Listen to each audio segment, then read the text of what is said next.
Geoffrey Clifton-Brown. Thank you, Madam Deputy Speaker. And I'm very pleased to follow my very hard-working, excellent deputy on the Public Accounts Committee, who, of course, has huge knowledge on local government matters. In fact, whenever we come in the Public Accounts Committee to local government matters, we always defer to the Honourable Member for Sheffield South East. And I echo the opening remarks by the Honourable Member for Thirsk Malton on the front bench about our hard-working councillors up and down the country, whatever political persuasion they are. They often work many hours and they don't get very much pay for it, and so they do it because they want to improve the lot of their local communities. So I do actually warmly welcome that. And actually, even his opening remarks to the local government minister, who's I always think a fair and reasonable man. And I think he's dealt with this in a very knowledgeable and professional way this afternoon, so I pay tribute to him for that. I'd also like to pick up just a couple of things from the excellent speech of the chairman of the Local Government Committee. Two things, and she did make an excellent speech, and she obviously is very knowledgeable on this whole matter. Two things I'd like to pick up, which have already been picked up by others, but one was the local health grant. And, you know, it's peanuts in comparison with the total health budget. But actually, if we could keep the population more healthy through the things that she said and many other preventative measures, it would be far better for them and far cheaper for the country in the longer run. So I don't know why governments of all colours haven't paid more attention to this. I'd also like to pick up the point that actually the member for Sheffield South East picked up, and that's local housing allowances. And it's, as my deputy said, it's not really being calculated, the impact on this on homelessness, as our PAC report made perfectly clear. And I think the local government minister needs to look at that and just see what the relationship is and how we can get a closer, more targeted local housing allowance or some other allowance to actually alleviate the problem of some of the poorest in our society that can't actually afford the houses that they live in, and they have to be subsidised to a considerable extent by their local authority, putting even more pressure on their local authority. So local government is not often understood by our constituents, but they certainly know when they're not getting the services they pay for from their council. Council tax bills are increasing up and down the country, and I was shocked to read that some people's council tax are going up by as much as 10%, as the Secretary of State is given permission to override the legislation in place for a referendum to be called if council tax is raised more than 5%. And I might remind the House, as my honourable friend from the front bench did, the Prime Minister did state in Bristol that he would freeze council tax bill for all, and this has clearly not been the case. I mean, I would love it if he was able to, but clearly when he said it, it wasn't realistic. The Public Accounts Committee, which I have the great honour to chair, Madam Deputy Speaker, on behalf of this House to try and expose how the taxpayer's pound is spent well or not, as the case may be, has taken a strong interest in local government, and we will shine a light on those areas that need to be shone, as indeed will the chairman of the Local Government Committee, and combined together, hopefully we can make a real difference and a positive difference in the way services are delivered for the people up and down this country. It is clear that local government finances have increasingly become more dependent on council tax rather than central government grants. And but it cannot be denied, and I listened to the speech from the Liberal Democrat spokesman about his local council, but it cannot be denied that some councils have managed their budgets better than others. And I would like to go on and welcome the multi-year settlements that this government has introduced. We often criticise the government, but it is in this case something that I think is warmly welcomed by councils, and I think it would be welcomed by other areas of government spending too, because like a business, local authorities will be able to plan investing the taxpayers' money into longer term projects with more certainty and therefore hopefully using money more efficiently. I would like to urge the government in their review of the funding formula to keep in mind the rural-urban divide, and we've had quite a lot of discussion about it this evening, and I don't in any way wish in what I'm going to say to pit one council against another. That's not the object of what I'm saying, but I'm simply saying if you put the emphasis more on one facet rather and less on the other, you're going to actually benefit some councils and disadvantage other councils. And the problem with rural councils is that it actually costs, in many cases, more to deliver services, and it's not properly reflected in the grant. And even the library say that scrapping of the rural service grants and replacing it with a recovery grant already demonstrates a divide. And according to the House of Commons Library, who are supposed to be independent, the change in methodology of allocating money has meant that rural areas are losing out to urban and city centres by this change. Now, I don't want to get into heavy water, but a need is a need. So the needs that has already been mentioned today of children's social services and adult social services, both very high consuming part of the voluntary part of the budget, are increasing. And if you take away the needs basis and you put it into deprivation basis, you are going to benefit some councils and you are going to disadvantage other councils. And as I say, I repeat, a need is a need. Adult social services, children's social services, SEND, which our committee did a report on, said the system is broken, is a hugely consuming part of the budget, and it's consuming a greater and greater percentage. Just a second. Another part of the budget that's consuming more and more of the budget is the temporary housing accommodation. And this, again, needs a fix in some way or another, because we cannot let structurally these areas of spending go on unreformed so that actually it just puts huge pressure on the finances of all councils. I give way to a former member of the Public Accounts Committee. I do thank the right honourable gentleman. The I do apologise. The honourable gentleman for giving way. And I did enjoy our time on the Public Accounts Committee. For 2 years I led a small shire district council. We were often told then that there would be money for county councils because that's where the greatest need was in terms of adult social care, children's social care and various other demand-led services. So I don't even think the divide is urban-rural. It can sometimes be in the same locality between county and district. So is this his quiet way of telling us that when my friend brings forward the orders for reorganisation, his party will be supporting that to take out that one element of potential divide in our funding systems?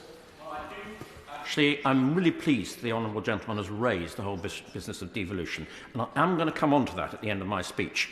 But what I think we should do is build it from the bottom up as we did, and let local people have a real say in what they want for the future of their delivery of local services. But I'm going to say a little bit more about that and ask the local government minister some quiet questions at the end about it. Now, I want to come on to a matter that is bread and butter to the Public Accounts Committee, and the Honourable Lady, the Chairman of the Local Government Committee, did raise this whole subject, and this is the whole business of local auditing. And without proper auditing, there is no guarantee that all the money that these councils, I say all the money that these councils are getting from both council tax and from local government grants in one form or another is being spent wisely and giving value for money. So the shocking position that we find ourselves in with local auditing at the moment, I think is not helping the whole system. And the Public Accounts Committee recently held an evidence session on the whole of government accounts, as the Honourable Lady did refer to, and we found that 44% of councils did not submit any data at all to those whole of government accounts, and 46% of the accounts hadn't been audited for nearly 5 years in some councils' cases. Now, the local government minister has laid before the House measures to ameliorate the timing of producing local audits, and hopefully we can get into a situation where we can start those local audits, get a set of figures that we can begin to rely on, and then the next year, once you've started with an established set of figures, you hopefully ought to be able to get a properly audited set of accounts. And I will just in a second, but I want to make to the local government minister a really important point as to why all this matters. And why does it matter? Because if you don't have a properly set of audited accounts, not only do you know that the money you're spending, you haven't got a really sound basis to know what money you're spending on. As the local government minister knows only too well, it isn't only the audited accounts that's important, it's the assurance that goes with those audited accounts, so that council officers, councillors, the public, the council taxpayers, begin to get an idea if something is going wrong with their council. And I would say to him gently that if more councils knew that, we might not run into a situation where all the councils that have issued a Section 114 notices, and however you cut the cake, when a Section 114 comes into effect, the government send in officials to run that council, it always ends up in local people getting a poorer service, they're having their services cut, and it ends up being more expensive in council tax. So it's a really bad situation when a council gets into that situation, and that's why we need proper audited accounts. I give way to the local government. I'm only intervening given his position as chair of the Public Accounts Committee, just to say I do think this is a common interest from the Public Accounts Committee, Parliament and government, where, not without kind of labouring in the past, the point now is how do we move forward? And from our perspective, it is not acceptable at all that the whole of government's accounts can't be reconciled because of local government audit backlog. So we want to address that. But more importantly, and this is where there's definitely a common interest, we've got to rebuild that early warning system back into the system, because what we can't pick up at the moment effectively enough is, are there systemic problems in the system that is more than just one council beginning to wobble that we should be aware of and take action on? The local government minister must be a clairvoyant and he must be reading my notes. So, I warmly welcome the government's consultation on local audit reform, which would establish a statutory and independent local audit office, and it would be responsible for coordination of the system, provide quality oversight and reporting that is currently missing. And it's even talking about setting up some form of backstop public auditing system. So there's a lot of reforms in there that are being consulted on that I think the government is to be warmly welcomed and congratulated on tackling this subject. And I really hope, as chairman of the Public Accounts Committee, that the local government minister and the government will succeed in this quest, because I think if we do, it will begin to make local government much more efficient. And we haven't talked much about efficiency today, but it is really common across public services that if we can improve the efficiency, we really are making our taxpayers' money going further. Because the consultation says, and this is the core of the matter, with just 1% of councils and other local bodies publishing audited accounts on time last year, and a backlog of nearly 1,000 accounts, dating back to some, as I said, 5 years, 2015-16, demonstrated that real reform is needed and quickly. So I think we are in total agreement. We will go on examining this matter and pushing the government to see how we can do this. So I'd now like to move on for a few remarks on my own Gloucestershire County Council. And firstly, I'd like to pay tribute to the Chief Executive, Pete Bungard, who's run the council for 27 years. And as I say in a minute, it's been pretty well run financially. And to Councillor, the leader, Councillor Mark Hawthorne, no longer the leader, but the retiring leader, who's led the council so well. They will both be sorely missed. It is under such constant leadership that I believe Gloucestershire County Council is in a very strong financial position today. Under a Conservative-led council, they are one of the few councils not raising their council tax to the full 5%, only raising it by 2.99%. This means that, based on a Band D property, residents will only pay an additional £6.65 each month, which I think is a very creditable performance. I'm also pleased that Gloucestershire is on track to invest an additional £32.7 million in local services in critical areas for its residents. And this includes a £10 million going towards road improvements, with a focus on rural roads as a part of a £100 million four-year programme in Gloucestershire. The Public Accounts Committee recently focused it on the commission of local roads, and over £1 billion a year is spent towards that. But the Department of Transport admitted, and I think this is something we really need to concentrate on, they did not know exactly how local authorities spent this money, as it is not ring-fenced. And I think, as a lot of areas of government, we need better data on how councils are spending this money to make sure that we are getting better maintenance of our roads and actually avoiding some of the potholes. And this is an issue, I'm sure, for all members of Parliament, that their post bags, and whenever they knock on the door, everybody raises potholes. I'm also pleased that Gloucester County Council will be investing £12.8 million in a 200-place special school for Gloucestershire.